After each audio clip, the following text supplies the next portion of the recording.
58 বছর পর উঠল নিষেধাজ্ঞা। এবার থেকে আরএসএস এর সঙ্গে যুক্ত হতে পারবেন সরকারি কর্মচারীরা। ইন্দিরা আমলের নিষেধাজ্ঞা প্রত্যাহার করলো মোদী সরকার। বিজেপি স্বাগত জানাচ্ছে, তবে বিরোধীদের গলায় কটাক্ষের সুর। এবার থেকে সরকারি কর্মচারীরাও রাষ্ট্রীয় স্বয়ংসেবক সংঘের সঙ্গে যুক্ত হতে পারবেন, অংশ নিতে পারবেন তাদের কার্যকলাপে। ইন্দিরা আমলের নিষেধাজ্ঞা প্রত্যাহার করে নিল মোদী সরকার।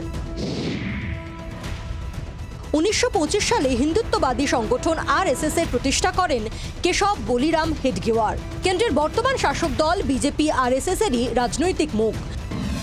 1966 সালে প্রধানমন্ত্রী ইন্দিরা গান্ধীর আমলে সরকারি কর্মীদের আরএসএস এবং জামাত ইসলামীর কর্মসূচিতে যোগদানের ক্ষেত্রে নিষেধাজ্ঞা জারি করা হয়। 1980 সালে বাড়ানো হয় নিষেধাজ্ঞার মেয়াদ। এবার সেই নিষেধাজ্ঞাই আংশিক প্রত্যাহার করে নিল মোদী সরকার। কেন্দ্রের সিদ্ধান্তকে স্বাগত জানিয়ে বিজেপি আইটি সেলের প্রধান অমিত মালব্য এক্স হ্যান্ডেলে লিখেছেন, 1966 সালে অসাংবিধানিকভাবে এই নির্দেশ দেওয়া হয়েছিল যে সরকারি কর্মচারীরা আরএসএস এ যোগ দিতে পারবেন না। সেই নির্দেশ প্রত্যাহার করেছে মোদী সরকার। আরএসএস এর দাপটে আতঙ্কিত হয়ে পড়ে এই নিষেধাজ্ঞা জারি করেছিলেন ইন্দিরা গান্ধী। রাষ্ট্রীয় স্বয়ংসেবক সংঘের সঙ্গে ভারতবর্ষের জাতীয়তাবাদ কার্যত সমার্থক।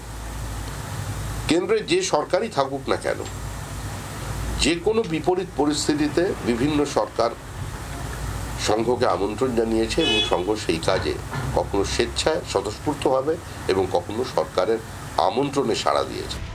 নতুন নির্দেশিকা জারি হতেই প্রতিবাদে সরব বিরোধীরা।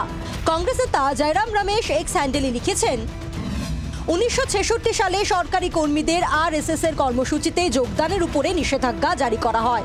এই সিদ্ধান্ত সঠিক ছিল। 4 জুনের পর প্রধানমন্ত্রী এবং আরএসএস এর সম্পর্কের অবনতি হয়েছে এবং গত 9 জুলাই 58 বছর পুরনো এই নিষেধাজ্ঞা তুলে নেওয়া হয়েছে। এবার হয়তো আমলাতন্ত্রকেও হাফ প্যান্ট পরা অবস্থায় দেখা যাবে। নিষেধাজ্ঞা প্রত্যাহার নিয়ে কটাক্ষ করতে ছাড়েনি তৃণমূল কংগ্রেসও। আরএসএস যে বিজেপির অন্তরাত্মা, এটা তো প্রতিষ্ঠিত সত্য। ফলে কাগজে কলমে কি অনুমতি দিল আর কি না দিল তাতে কি এসে যায়? সংঘ পরিবারকে সন্তুষ্ট করার জন্য যদি বিজেপি নেতারা কোনো কিছু করে থাকেন, সরকারকে দিয়ে কিছু করিয়ে থাকেন, সেগুলো সব তাদের ঘর সংসারের বিষয়। আগামী বছর আরএসএস এর 100 বর্ষ পূর্তি।